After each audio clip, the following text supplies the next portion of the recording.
Assalamualaikum, hai semuanya, apa kabar? Berjumpa lagi dengan Pak Ikin. Pada pelajaran IPA kali ini kita akan belajar tentang pencernaan hewan ruminansia. Dan tujuan pembelajaran kita kali ini adalah menjelaskan mekanisme pencernaan hewan ruminansia. Kata ruminansia mungkin terdengar asing bagi kita semua. Namun sebenarnya hewan ruminansia banyak sekali di sekitar kita. Apa itu hewan ruminansia? Dan sebenarnya apa saja hewan yang termasuk ruminansia? Berikut silakan kalian perhatikan.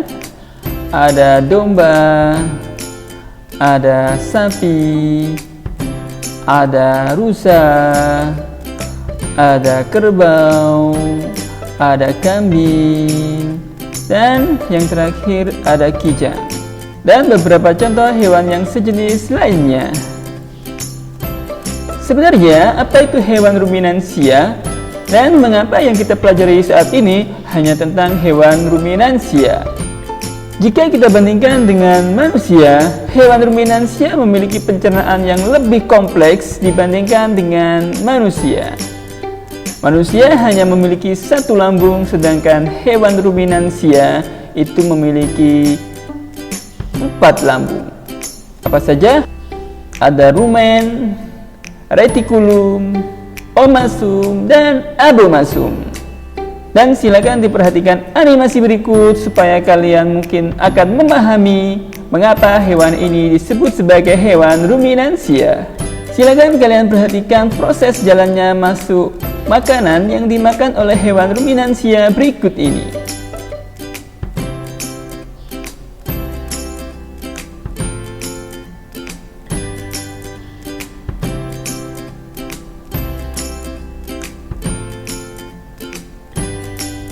Bisakah kalian amati kira-kira apa yang membedakan pencernaan hewan ruminansia dengan kita atau dengan hewan yang lain pada umumnya? Berikut akan kita bahas satu persatu secara detail. Hewan ruminansia memakan rumput atau tumbuh-tumbuhan yang lain, kemudian rumput dikunyah di dalam mulut. Dalam mulut ada enzim khusus yang bernama saliva, kemudian enzim ini disalurkan ke mulut dan berperan sebagai proses pencernaan kimiawi. Setelah dari mulut, maka makanan ini akan masuk melalui esofagus atau kerongkongan dan diteruskan di lambung yang pertama yang bernama rumen atau sering disebut sebagai perut besar. Di sini terjadi pencernaan dengan bantuan mikroba atau bakteri. Makanan dicerna hingga menjadi bubur dan gerakan mengaduk yang dilakukan oleh dinding rumen. Setelah itu, makanan dikembalikan ke mulut. Jadi ketika sapi beristirahat, mereka kembali mengunyah makanan yang telah dicerna di perut yang pertama, yaitu rumen. Setelah itu, makanan kembali masuk ke retikulum melalui esofagus. Apa yang terjadi pada retikulum? Pada retikulum terjadi proses fermentasi dengan bantuan bakteri. Pada retikulum juga terjadi proses absorpsi atau penyerapan dan penyaringan benda-benda asing yang masuk bersama makanan. Setelah itu, makanan akan masuk ke lambung yang ketiga, yaitu omasum. Di sini makanan dicerna dengan bantuan enzim pencernaan. Dan di lambung yang terakhir yang bernama abomasum, makanan dicerna dengan bantuan enzim pencernaan yang bernama pepsin yang dihasilkan oleh abomasum.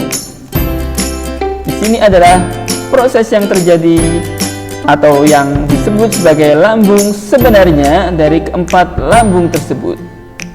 Setelah itu, makanan masuk melalui usus besar dan usus halus. Di situ makanan diserap airnya atau terjadi istilah absorpsi. Dan setelah itu jadilah yang dikeluarkan hewan yang baunya tidak sedap.